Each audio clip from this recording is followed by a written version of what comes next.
Evening. Finally part 6 में आप सभी का स्वागत है। नंदन अभिनंदन, बहुत बहुत बहुत ज्यादा स्वागत है। यस, सो आप लोग कैसे हो? Finally okay. सो देखो, तुम लाइव चैट तो है नहीं, तो अपन लोग बात तो कर नहीं सकते, but I assume you all are doing well, you all are fine, है ना? सब मजे में हो। And yes, today is second last day of July, 30 जुलाई है। एंड ऑल्सो सावन का महीना भी शुरू हो गया है, तो आज हमारे सावन का पहला दिन है। सो आप सभी को सावन का महीना मुबारक हो, है ना? Wishing you all a very good and auspicious Sawan महीना। यस, ग्रीन ग्रीन पहना है मैंने उसी के लिए आज, है ना? ठीक है। सो जैसा कि तुम लोग जानते हो, मैंने कल की क्लास नहीं ली थी, बट मैंने इसके बारे में मैंने वैसे भी टेलीग्राम पे डाल दिया था। तो टेलीग्राम चैनल अगर ज्वाइन नहीं किया है तो कर लो। मैंने तुम्हें पहले ही कहा था कि टेलीग्राम पे सारे अपडेट्स तुम्हें वहीं मिलेंगे, ठीक है? तो अभी मैं तुम्हारे जूनियर्स को भी वही बता रही हूँ। सब कुछ अगर तुम्हारे मन में इतना सा भी 1% भी ख्याल आया ना, दीदी ने क्यों नहीं बताया, दीदी ने इसलिए नहीं बताया, दीदी ऑलरेडी टेलीग्राम पे बता चुकी है, ठीक है? तो टेलीग्राम चैनल प्लीज ज्वाइन कर दो, क्योंकि सारे अब ये चैप्टर खत्म होने ही वाला है। एक और क्लास लूंगी मैं इसका, उसके बाद हम लोग इसके क्वेश्चन आंसर्स डिस्कस करेंगे, एंड देन उसकी भी नोट्स एंड उसकी प्रैक्टिस शीट, उसकी हर चीज मैं तुम्हारे उस पर डाल दूंगी टेलीग्राम। तो फिर आपका लॉस हो जाएगा if you will not gate, ठीक है? सो विद दिस, कैसा रहा? फाइनली जुलाई भी खत्म होने वाला है। सो हाउ वाज योर जुलाई का महीना? कैसा रहा? अच्छा रहा? एग्जाम शुरू हो गए, नहीं शुरू हुए? देखो, अगर तुम्हारे एग्जाम शुरू हो गए हैं तो ठीक है। अगर साइकोलॉजी का अभी तक नहीं हुआ है, please send me the syllabus, I will make a important question की लिस्ट एंड मैं टेलीग्राम पे मैं भेज दूंगी, ठीक है? टेलीग्राम पे भी भेज दूंगी, तुम्हें पर्सनली भी भेज दूंगी। लेकिन अगर नहीं भेजोगे तो मैं कैसे भेजूंगी बताओ? मुझे तो कैसे पता चले कितना तुम्हारा आ रहा है, कितना तुम्हारा नहीं आ रहा है ना? तो डू सेंड, ओके? सो बिना किसी विलंब के, I hope you all are doing well. तुम सब बहुत मजे में होंगे, है ना? अच्छे होगे, अच्छा खा रहे होगे, अच्छा एंजॉय कर रहे होगे अपनी जिंदगी, और ज्यादा स्ट्रेस नहीं ले रहे होगे। ये चैप्टर ही ऑलरेडी स्ट्रेस के ऊपर है, तो आई होप आज हम बात करेंगे। अभी तक हमने बहुत स्ट्रेस स्ट्रेस स्ट्रेस कर लिया, आज हम फाइनली बात करें कि हम उस स्ट्रेस से डील कैसे करें। डील भी तो करना है, तो आज हम उससे बात करेंगे, आज हम इसी के बारे में बात करेंगे। तो it would be a pretty simple part, ठीक है? तो बिना किसी विलंब के आज हम वो शुरू करते हैं। लेकिन जैसा तुम जानते हो, इतना जल्दी तो हम डिस्कस नहीं करेंगे। सबसे पहले हम अपनी क्लास की परंपरा, प्रतिष्ठा, अनुशासन का सम्मान करेंगे। और हम क्या करेंगे? हमने जो ट्यूसडे को पढ़ा था, जो आई मुझे बहुत अच्छे से पता है, जो तुम भूल गए होगे, वो हम एक बार रिकैप करेंगे। यस, तो हमने ट्यूसडे की क्लास को ये पढ़ा था कि stress and the immune system. तो हमने यहाँ पे ये पढ़ा था कि स्ट्रेस किस तरीके से तुम्हारा इम्यून सिस्टम जो है, जो तुम्हारे बॉडी का डिफेंस सिस्टम है, जो तुम्हारे बॉडी को तरह तरह के इंफेक्शन, वायरस, इन सब चीजों से दूर रखता है, उनसे लड़ता है। स्ट्रेस कैसे उस डिफेंस सिस्टम को कमजोर कर देता है, उसको बिल्कुल खत्म कर देता है, उसकी पावर खत्म कर देता है। यस, तो हमने सबसे पहले यही पढ़ा था कि एक उसके लिए टर्म है, एक उसका एक फोकस एरिया है, that is psycho neuro immunology. That is जो तुम्हारे माइंड, तुम्हारा ब्रेन और तुम्हारी इम्यून सिस्टम, इन तीनों को लिंक करके बनता है, राइट? यस। और इसमें हम क्या पढ़ते हैं? हम यही पढ़ते हैं कि स्ट्रेस कैसे तुम्हारे इम्यून सिस्टम को, स्ट्रेस का कैसे इम्यून सिस्टम पे इफेक्ट होता है। फिर हमने इम्यून सिस्टम की एक फंक्शनिंग पढ़ी थी कि इम्यून सिस्टम काम कैसे करता है, स्ट्रेस कैसे उसके ऊपर इफेक्ट लाता है, वो हमने बाद में पढ़ा था। लेकिन इम्यून सिस्टम का खुद में क्या फंक्शनिंग होता है, हमने ये पढ़ा था। तो इम्यून सिस्टम कहाँ है? तुम्हारा व्हाइट ब्लड सेल। तो इम्यून सिस्टम के अंदर तुम्हारा एक व्हाइट ब्लड सेल है ना? तो व्हाइट ब्लड सेल के अंदर काफी तरीके के सेल्स होते हैं, T cell, B cell, natural killer cell. इन सबकी अलग अलग प्रॉपर्टी है, जैसे तुम्हारे डिफेंस में अलग अलग प्रॉपर्टी सबकी होती है, उसी तरीके से व्हाइट ब्लड सेल की भी अलग अलग प्रॉपर्टीज होती हैं। तो जनरली व्हाइट ब्लड सेल का क्या काम है? उसका काम ये है कि वो जितने भी फॉरेन है, जितने भी दुश्मन है, जो भी वायरस है, जो भी इन्फेक्शन है, उन सबको पहचाने, स्कैन करे और उसका खात्मा कर दे। यस, ये हमने पढ़ा था। और खात्मा करने के लिए वो क्या करता है, और जैसे वो खात्मा करेगा तो उसका एक सिस्टम बन जाता है कि अगर ऐसा कुछ फिर से हमारे उसमें आया तो वो हम उसको फिर उसे डील कर सकते हैं। तो that is called antibody. Yes, yes. Now अब बहुत तरीके के व्हाइट ब्लड सेल हमने डिस्कस करे हैं, जैसे T cell, B cell, natural killer cell, है ना। तो टी सेल क्या होता है, टी सेल जितने भी फॉरेन वायरस होते हैं, जितने भी दुश्मन होते हैं, जैसे वायरस, इन्फेक्शन, इन सबसे लड़ता है। लेकिन टी सेल खुद कब अटैक हो जाता है, जब HIV वायरस एंटर करता है बॉडी में, ठीक है। तो क्योंकि टी सेल को समझ में नहीं आता है, क्योंकि HIV क्या करता है, वो ना एक डुप्लीकेट, वो ना एक वो बना लेता है अपना, अपने हमारी बॉडी में घुस के हमारी बॉडी के जैसा ही एक सेल बना लेता है। तो फिर टी सेल को समझ में नहीं आता कि वो क्या असली है और क्या नकली है, कौन अपना है कौन पराया है। और फिर ये क्या करता है, HIV वो धीरे धीरे हमारी पूरी बॉडी पे कब्जा करने लग जाता है। तो वो उस धुरंधर की तरह आता है, जिसको नहीं पता होता है कि मतलब वो हमारे ही बीच में रह के हमें ही खत्म कर रहा होता है। तो ये होता है HIV, ठीक है। फिर आ जाता है बी सेल। बी सेल क्या होता है, वो एंटीबॉडीज क्रिएट करता है। और नेचुरल किलर सेल क्या होता है, वो सारा इन्फेक्शन और सारे जो ट्यूमर्स होते हैं उससे डील करता है।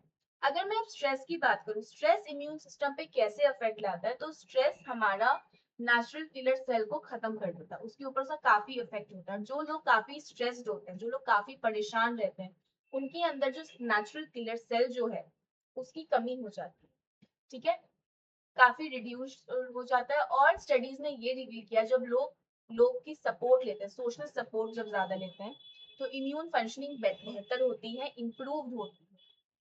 ऑल्सो जब इम्यून में चेंजेस होती हैं, तो उसका ज्यादा इफेक्ट आपकी हेल्थ पे दिखता है, एज कंपेयर टू दोज जिनका इम्यून सिस्टम वीक होता है, ठीक है। तो अगर तुम यहाँ पे देखो, जैसे हमारे अंदर कोई भी नेगेटिव इमोशन है, उसकी वजह से हम नेगेटिव बिहेव करेंगे, या हमारे स्ट्रेस हार्मोन्स रिलीज होंगे, अकॉर्डिंगली हम लोग उस तरीके से हमारी इम्यून भी वीक होगी और फिर हमें मेंटल इलनेस भी होगा।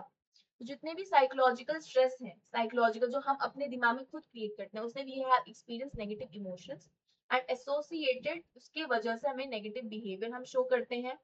और उस नेगेटिव इमोशन के वजह से वो हमारा जो भी स्ट्रेस है, स्ट्रेस के ऊपर, हेल्थ के ऊपर जो स्ट्रेस का इफेक्ट है, उसको समझने के लिए negative emotions are very important, ठीक है।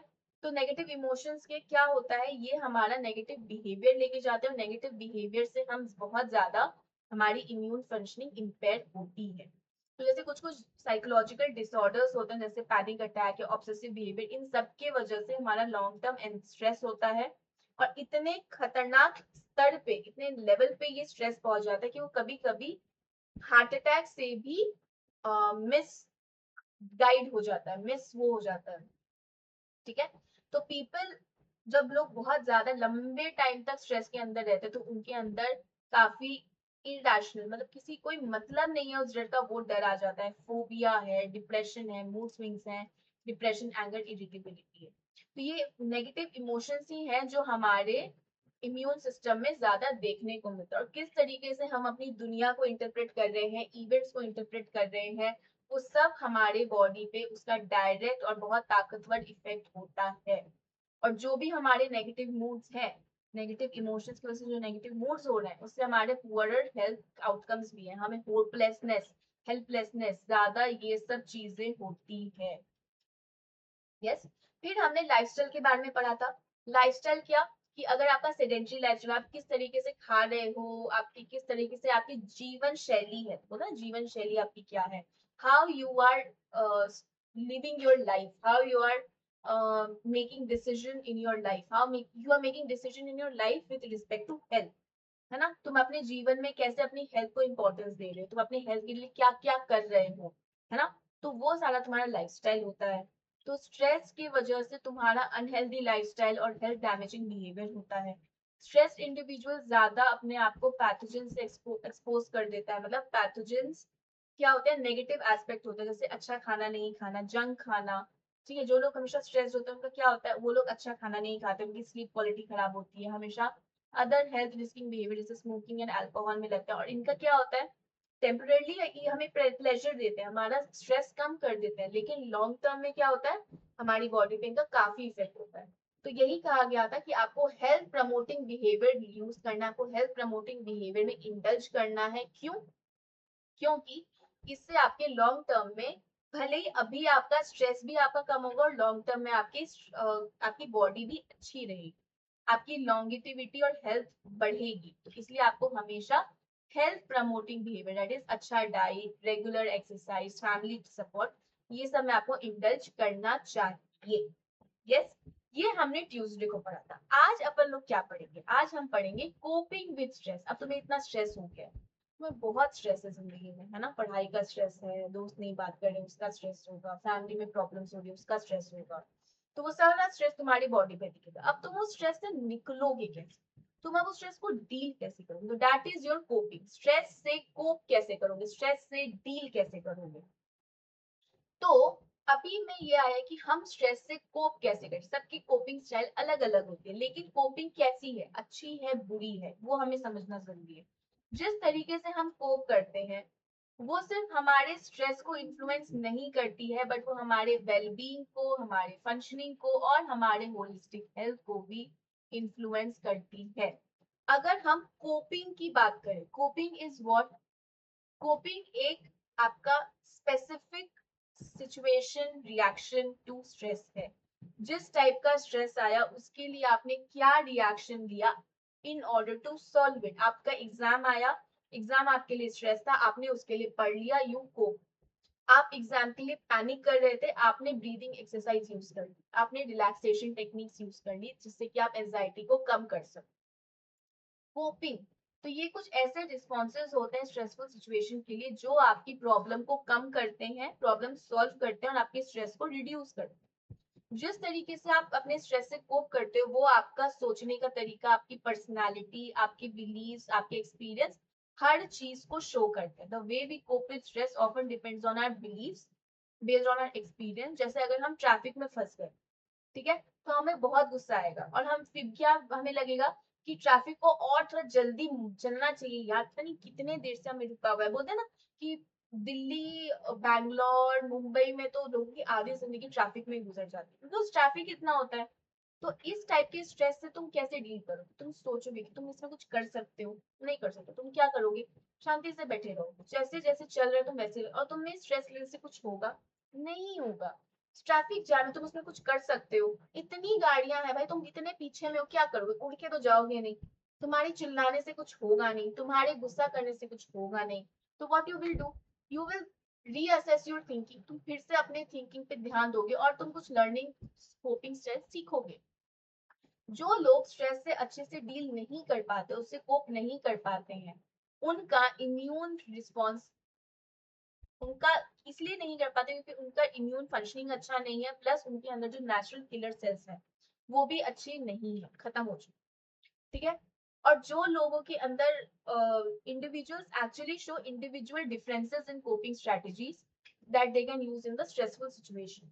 तो ये ओवर्ट भी होता है, कोवर्ट भी होता है। अब अगर मैं कोपिंग स्ट्रेटजीज एंडलर एंड पार्कर का बोलूं, अच्छा देखो, अब यहाँ पर तुम्हारे मतलब का ये ऐसे कोपिंग स्टाइल्स ना तुम्हें पूछ लेते हैं कि एंडलर और पार्कर ने क्या कोपिंग बताया था, बताओ।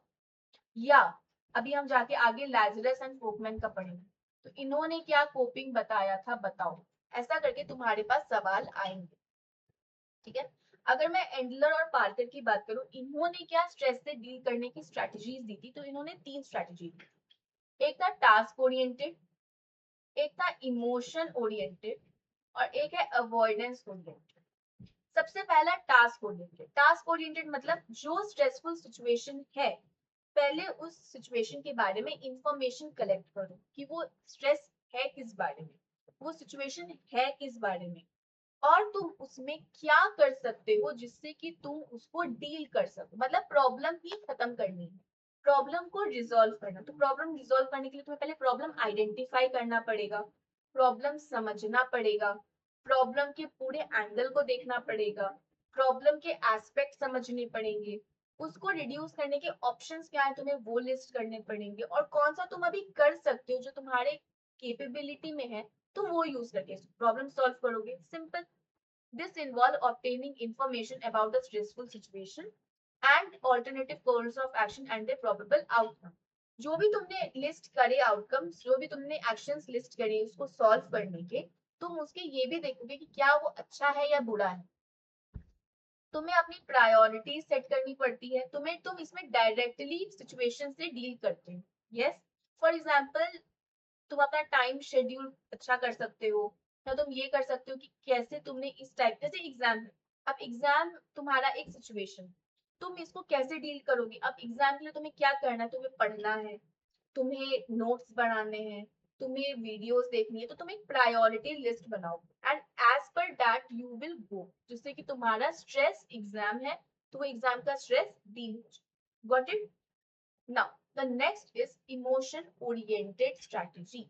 इमोशन ओरिएंटेड स्ट्रेटजी क्या है? अब तुम्हारे कुछ कुछ स्ट्रेस में क्या होता है, तुम्हारे इमोशंस इन्वॉल्व होते हैं, है ना, तुम नेगेटिव इमोशंस फील करते हो। यस, तो अब तुम्हें अपने नेगेटिव इमोशंस को कंट्रोल करना है, तुम्हें उससे डील करना है। तो this involves efforts to maintain hope, एक आशा मेंटेन रखनी है, and to control one's emotion, जहाँ पे you can involve venting feeling of anger and frustration or deciding nothing that can be done to change things। या तो तुम अपनी पूरी इमोशंस निकाल दो, अगर तुम्हें गुस्सा आ रहा है तुम गुस्सा निकाल लो, अगर तुम्हारी नाराजगी है तुम वो निकाल लो, या अगर तुम्हारा ऐसा है कि मैं कुछ नहीं कर सकता, ये तो ऐसे ही चलेगा, तो तुम बस अपनी फीलिंग्स, या तुम ये डिसाइड करो कि मैं कुछ भी नहीं कर सकता। तो बेसिकली इमोशन ओरिएंटेड स्ट्रेटेजी मतलब इमोशंस कंट्रोल करना। या तुम ये बता सकते हो, जैसे तुम अपने आप को बोलोगे कि ये it is not really happening to me, और worry about what I am going to do. या तो तुम उसके बारे में परेशान होगे, या तो तुम ये बोलोगे अच्छा ये मेरे बस का नहीं है, ये मेरे साथ ऐसा नहीं हो रहा है, something like that, like emotionally oriented है। तुम्हें अपने इमोशंस को कंट्रोल करना है। इसके बाद we have avoidance oriented. Avoidance क्या होता है, सिचुएशन आई तुमने उसको अवॉइड करना, तुम्हें उसको अवॉइड करना, तुम उससे भाग रहे हो। एग्जाम आया तुम उससे भाग रहे हो, क्या करोगे, थोड़ी देर पढ़ोगे फिर क्या करोगे, जाके सो जाओ। तुम्हें भाग रहे हो, या मान लो तुम्हारी किसी से लड़ाई हो, तुम्हारे दोस्त के साथ तुम्हारी लड़ाई होगी, बहुत अच्छे दोस्त के साथ। अब दोस्त के साथ लड़ाई होने से तुम्हारा क्या हो रहा है, दोस्त के साथ जो तुम्हारी लड़ाई है तो that is very stressful for you, और तुम उसके साथ डील ही नहीं करना चाहते, यू आर लाइक यार ठीक है जो होगा वो होगा। तो तुम अभी क्या कर रहे हो, उस सिचुएशन से भाग रहे हो, तुम उसको अवॉइड कर रहे हो, इस्केप कर रहे हो। तो तुम उस प्रॉब्लम की सिचुएशन को डिनाई कर रहे हो।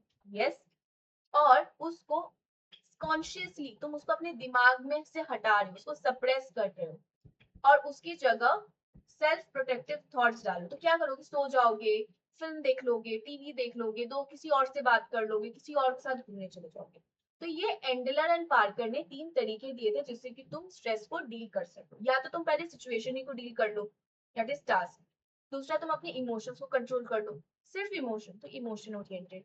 तीसरा है अवॉइडेंस ओरिएंटेड, मतलब तुम उस चीज को स्केप करो या उससे उसको अवॉइड करो। सिंपल है, कोई ज्यादा डिफिकल्ट तो नहीं है।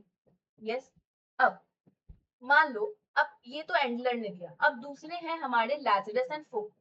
लाजरस एंड फोकमैन ने क्या किया, उन्होंने कहा कोपिंग जो है ना वो काफी डायनामिक है, सबके लिए अलग अलग तरीके की होती है, rather than an individual trait।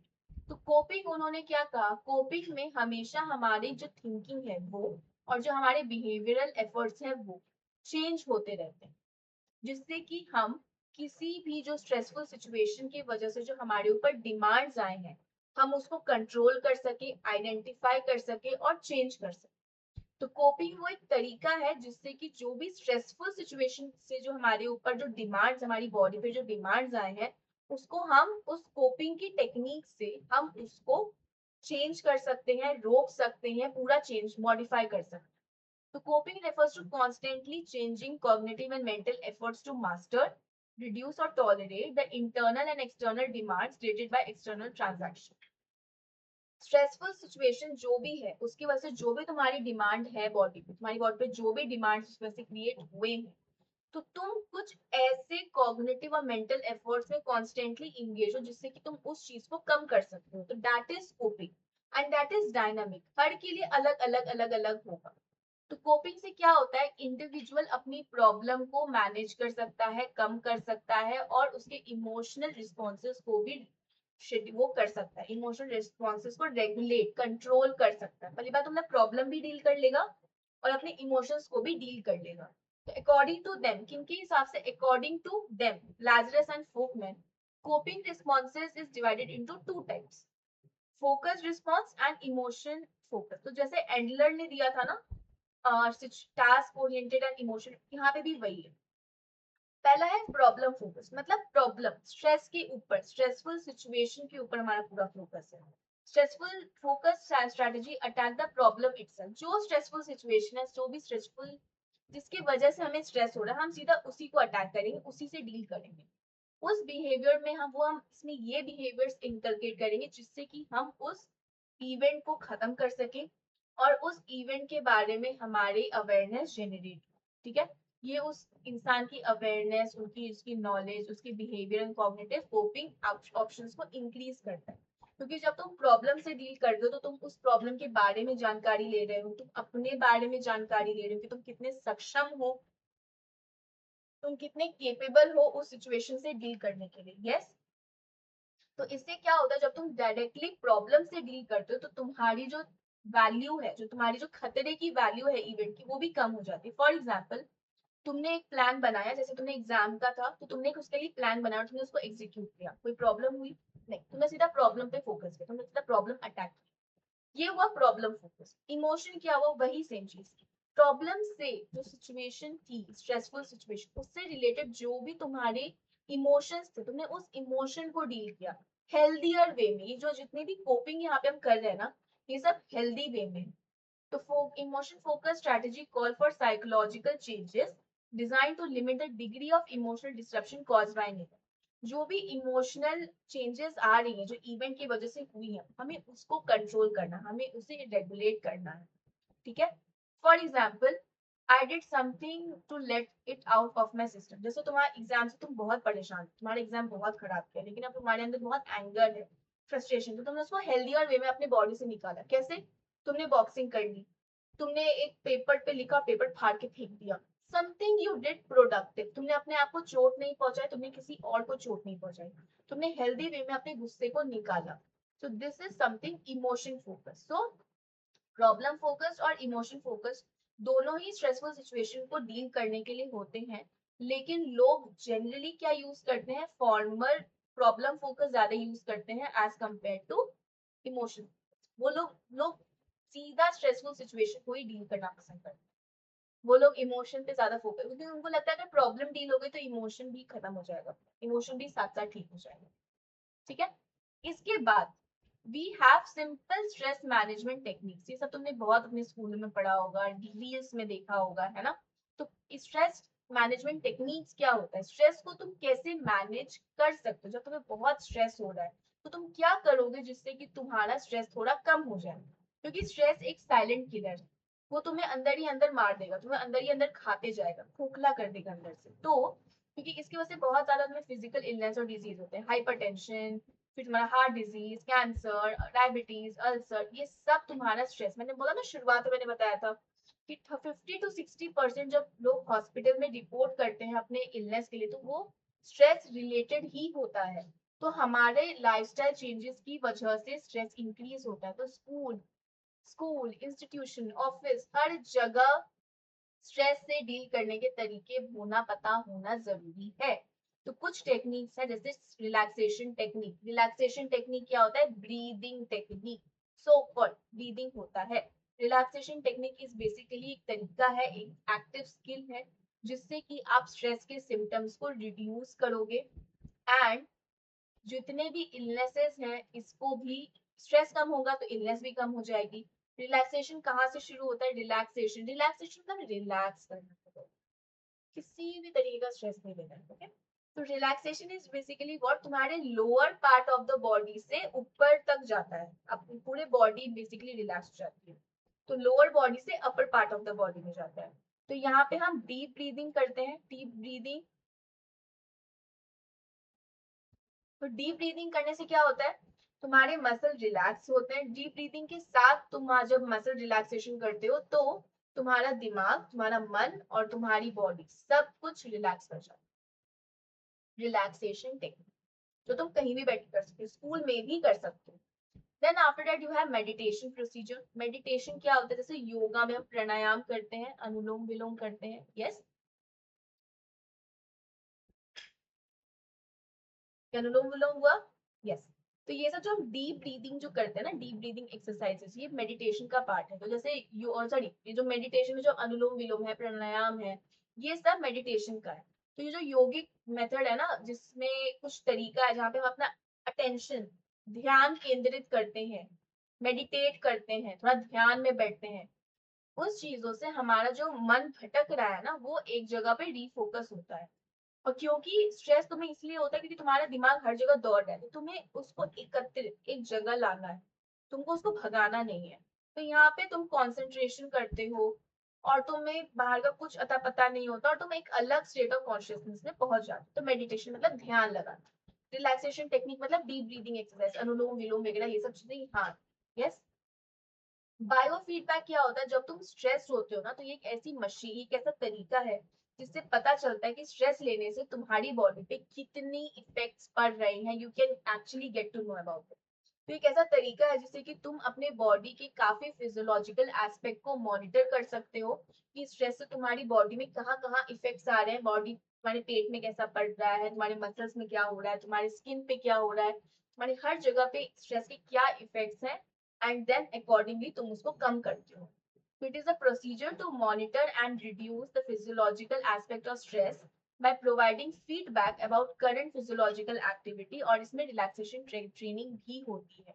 तो इसमें 3 स्टेजेस होते हैं। पहले तुम अवेयर, अपने आप में एक अवेयरनेस जनरेट करते हो एक पर्टिकुलर फिजियोलॉजिकल रिस्पॉन्स के बारे में कि स्ट्रेस की वजह से हार्ट रेट में क्या हो रहा है। उसके बाद तुम उस तरीके सीखते हो कि किस तरीके से तुम इस चीज को कंट्रोल कर सकते हो, एंड देन तुम इसको अपने एवरीडे लाइफ में यूज करते हो। ठीक है। Then we have creative visualization. Creative visualization क्या होता है, ये एक बहुत यूनिक तरीका है स्ट्रेस से डील करने का। तुम्हें जिस चीज से भी स्ट्रेस हो रहा है ना, तुम उस चीज को ऐसा सोचो कि अगर ये ऐसा होता तो। क्रिएटिव विजुअलाइजेशन के लिए तुम्हारा इमेजिनेशन होना बहुत जरूरी है। तुम्हारी, ये बहुत सब्जेक्टिव है, तुम्हारे इमेजिनेशन पे के ऊपर ही काफी रिलाई करती है। तो before visualizing one must accept a realistic goal. और क्योंकि उससे तुम्हारा कॉन्फिडेंस बिल्डअप होगा। मान लो तुम्हें स्ट्रेस हो रहा है कि मेरा एग्जाम है, बट अब मैं तुम्हें ये बोलूँ, चलो तुम अब ये इमेजिन करो कि तुम ना एक अच्छे से माउंटेन में हो, और माउंट एक तुम पहाड़ पे चले गए हो वादियों के बीच में, तुम्हारे चेहरे पे ऐसे ठंडी ठंडी हवा आ रही है, तुम्हें विजुअलाइज, तुम्हें कितना रिलैक्स फील होगा ना। This is creative visualization. तो इट इज बिफोर तुम्हें अपने लिए एक रियलिस्टिक गोल डिसाइड करना, क्योंकि तुम्हारा कॉन्फिडेंस बिल्ड होता है। ये काफी आसान है क्योंकि अगर देखो, अगर तुम्हारा मन शांत होगा, तुम्हारी बॉडी रिलैक्स्ड होगी, आंखें बंद होगी, तो तुम बहुत आसानी से विजुअलाइज कर सकते हो चीजों को। लेकिन इसमें कभी कभी कम, ये क्या होता है, ये तुम्हारा जितने भी आने ऐसे फालतू के जो थॉट्स होते हैं ना, जो तुम्हारे अनवेलकमिंग थॉट्स होते हैं, वो सब में भी रिडक्शन हो जाता है, उन सबकी इंटरफेरेंस कम हो जाती है और तुम्हारी क्रिएटिव एनर्जी काफी ज्यादा होती है। तो इसके लिए तुम्हारा विजुअलाइजेशन, तुम्हारा मन शांत होना बहुत जरूरी है। Then we have CBT technique, stress behavior like cognitive behavioral therapy। तो इसमें तुम्हारा हम पहले कॉग्निशन डील करते हैं, जो भी तुम्हारे कॉग्निशन में जो नेगेटिव थॉट्स है ना, पहले हम उसको डील करते हैं, और जैसे वो डील हो जाते हैं, फिर वो तुम्हारे बिहेवियर में भी हम उसकी कुछ चेंजेस करते हैं तुम्हारे साथ में। तो दिस टेक्निक इन्वॉल्व्स, जहाँ पे लोगों को हम स्ट्रेस के अगेंस्ट थोड़ा सा डेवलप करने में हेल्प करते हैं। तो स्ट्रेस इनोक्यूलेशन ट्रेनिंग होती है, जो सबसे बेस्ट इन्होंने दी है, मिशन बॉन्ड। ठीक है, मिशन बॉन्ड, हाँ। तो ये जो एसेंस है, सेल स्ट्रेस इन, इसको SIT कहते हैं। ठीक है, स्ट्रेस इनोक्यूलेशन ट्रेनिंग में क्या होता है, जितने भी नेगेटिव थॉट्स है ना, जितने भी ऐसे थॉट्स हैं जिसका कोई मतलब नहीं है, जो तुम्हें लगता है बहुत इंपॉर्टेंट है, उसको हम हेल्दी और लॉजिकल थॉट्स के साथ रिप्लेस कर देते हैं।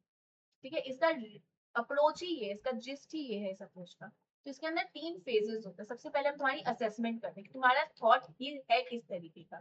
फिर उसके बाद हम तुम्हारी स्ट्रेस रिडक्शन टेक्निक्स पे आते हैं, और धीरे धीरे हम तुम उस चीज को अप्लाई करने लग जाते हो, और फिर फॉलो थ्रू होता है।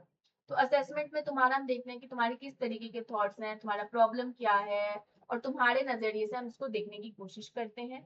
फिर हम तुम्हारा स्ट्रेस रिडक्शन में टेक्निक्स तुम्हें सिखाते हैं कि तुम क्या क्या उसमें कर सकते हो, और फिर तुम जब सीख जाते हो, तुम उसको अपने रियल लाइफ सेटिंग में जब भी तुम्हें वैसा कुछ हो, फिर तुम उसको यूज करते हो। And then last but not the least, exercise. Stress में कौन कौन एक्सरसाइज करता है? बिल्कुल एक्सरसाइज करते हो, एवरीडे स्ट्रेस एक्सरसाइज करते हो? नहीं करते, करना चाहिए। देखो फिजिकल एक्सरसाइज करने के फायदे हैं। फिजिकल एक्सरसाइज जब तुम करोगे तुम्हारी बॉडी का बहुत टेंशन ऑलरेडी निकल जाता है उसके साथ, तुम्हारी बॉडी बहुत लाइट फील करती है। ठीक है, तो जब भी तुम स्ट्रेस फील करो, जस्ट डू अ 30 मिनट का फिजिकल एक्टिविटी, कुछ भी कर लो, you will feel actually active, you will feel actually relaxed.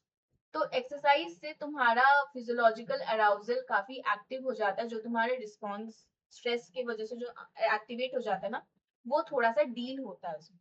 तो रेगुलर एक्सरसाइज से तुम्हारी हार्ट की efficiency, lungs efficiency, blood circulation, blood pressure, ये सब कम होता है। तुम्हारा जो ब्लड में फैट लेवल जो है वो कम होता है, हमारी बॉडी की इम्यून फंक्शनिंग अच्छी होती है, ये सब होता है। ठीक है, फिर जैसे बहुत सारे फिजिकल एक्टिविटी क्या होता है, स्विमिंग कर लिया, वॉक कर लिया, दौड़ लिया, साइकिलिंग कर ली, रस्सी स्किपिंग, रोप स्किपिंग कर ली, तो ये सबसे तुम्हारी स्ट्रेस रिड्यूस होती है। तो हमें अपने एक्सरसाइज में ये सारी एक्सरसाइज, कुछ ना कुछ exercise, one of these exercise हमें एटलीस्ट हफ्ते में 4 बार 30 मिनट के लिए इसे करना चाहिए। और हर सेशन ऐसा नहीं कि उठे, गए, एक्सरसाइज कर लिया, आ गए, नहीं, हर एक्सरसाइज से पहले वार्म अप करना चाहिए, फिर वो 30 मिनट्स का करना चाहिए, और फिर उसको कंक्लूडिंग कूल डाउन फेज भी होना चाहिए। ठीक है, आज अपन लोग इतना ही रखेंगे, इसको हम कल करेंगे क्योंकि काफी बड़ा है और फिर तुम थक जाओगे करते करते। ठीक है, तो ये हम कल करेंगे। आई नो मुझे लगता है मैंने बहुत फास्ट किया है, बस बिकॉज ये कोपिंग यही था। कोपिंग इज ऑल अबाउट तुम कैसे स्ट्रेस से डील करते हो, तुम स्ट्रेस को कैसे कम करते हो, तो दिस इज द वे। तो पहला तो तुमने एंडलर एंड पार्कर का देखा, जो था टास्क ओरिएंटेड, दैट इज सीधा तुम प्रॉब्लम को ही आइडेंटिफाई करो। फिर दूसरा था कि तुम इमोशन को डील करो, और तीसरा था कि तुम अवॉइडेंस अवॉइडेंस ओरिएंटेड स्ट्रेटजी। उसके बाद तुम्हारा लाजरस एंड फोकमैन आ जाते हैं, जिन्होंने बताया कि तुम्हारा इसमें कॉग्निटिव एंड बिहेवियरल एफर्ट काफी ज्यादा लगता है। या तो पहले आप टास्क प्रॉब्लम फोकस्ड कर लो, किसी तरह प्रॉब्लम को ही फोकस करके प्रॉब्लम को खत्म करो, या तो इमोशन फोकस करो, लेकिन लोग ज्यादा क्या करते हैं, प्रॉब्लम फोकस। फिर हमने और स्ट्रेस मैनेजमेंट टेक्निक्स देख ली, जैसे तुम्हारा रिलैक्सेशन टेक्निक, जहाँ पे तुम्हारी डीप ब्रीदिंग एक्सरसाइजेस हो रही है, प्राणायाम हो रहा है, अनुलोम विलोम हो रहा है, ये सारी चीजें हो रही है। मेडिटेशन, जहाँ पे तुम्हारा ध्यान तुम लगा रहे हो, अच्छे से आराम से सुकून में बैठे हो, अपनी बॉडी को शांत रख रहे हो। यस। फिर बायो फीडबैक, जब तुम स्ट्रेस्ड होते हो तो तुम्हारी बॉडी में क्या फिजियोलॉजिकल एक्टिविटीज होती है, उसको तुम मॉनिटर करते हो, और मॉनिटर करने के बाद जब तुम्हें पता चलता है कि अच्छा इतने मेरी बॉडी में चेंजेस होते हैं, तुम उसको कम कर देते हो। यस। फिर तुम्हारा क्रिएटिव विजुअलाइजेशन, जहाँ पे तुम स्ट्रेस को कैसे मॉडिफाई करोगे, तो उस चीज को तुम विजुअलाइज करते हो, तुम उसकी जगह क्या कर सकते हो, तो तुम्हें यहाँ पे ऐसे इंस्ट्रक्शन मिलते हैं और तुम्हें बस उसको इमेजिन करना होता है। और उससे तुम काफी, क्योंकि तुम क्या कर रहे हो, तुम इमेजिन करते करते क्या कर रहे हो, स्ट्रेस से दूर जा रहे हो, तो तुम्हारी बॉडी भी काम हो रही है और तुम स्ट्रेस भी तुम्हारा कम हो रहा है। यस। फिर आ जाता है तुम्हारा सीबीटी, कॉग्निटिव बिहेवियरल थेरेपी।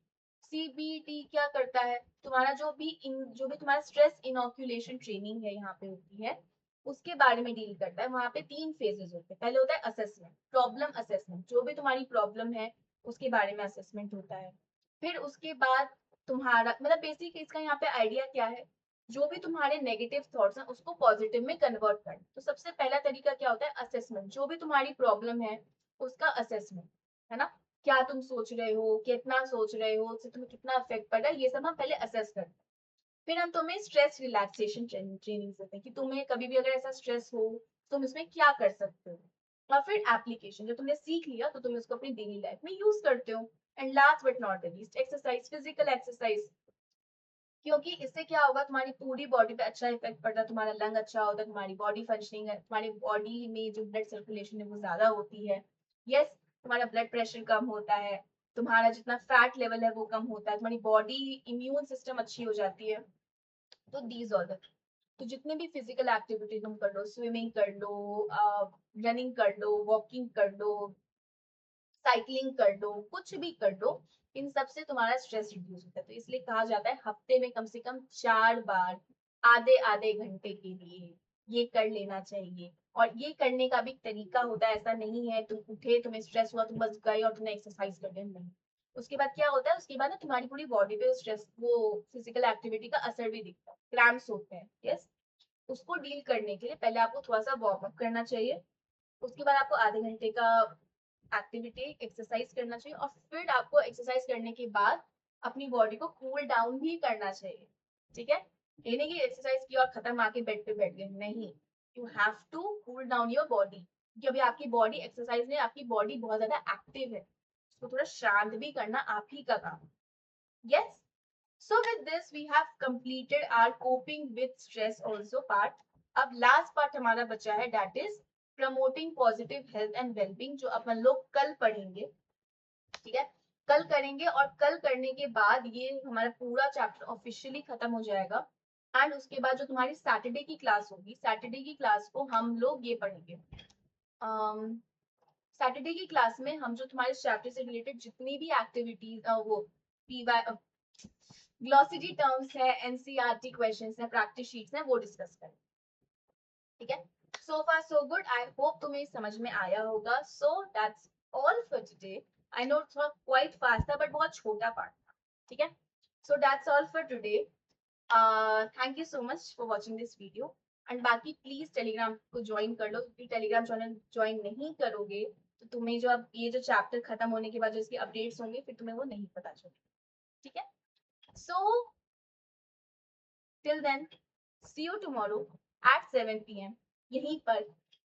तब तक के लिए अपना बहुत बहुत बहुत सारा ध्यान रखिए, और ये जो स्ट्रेस रिडक्शन टेक्निक थी, मैनेजमेंट टेक्निक थी, कोपिंग टेक्निक्स थी, इसको अपने लाइफ में इंकलकेट करो, जिससे तुम्हें थोड़ा स्ट्रेस कम हो। अगर स्ट्रेस हो रहा है, इसको प्रैक्टिकल एप्लीकेशन में लाओ, थियोरिटिकली पढ़ लिया, थोड़ा फिजिकल प्रैक्टिकल एप्लीकेशन में भी लाओ, okay. So with this, see you all tomorrow at the same time and same platform. And till then, take care, lots of love. And अगर कोई भी समस्या हो, कोई भी दुविधा हो, कुछ भी परेशानी हो, just text me. I will help you. ठीक है, मेल कर देना।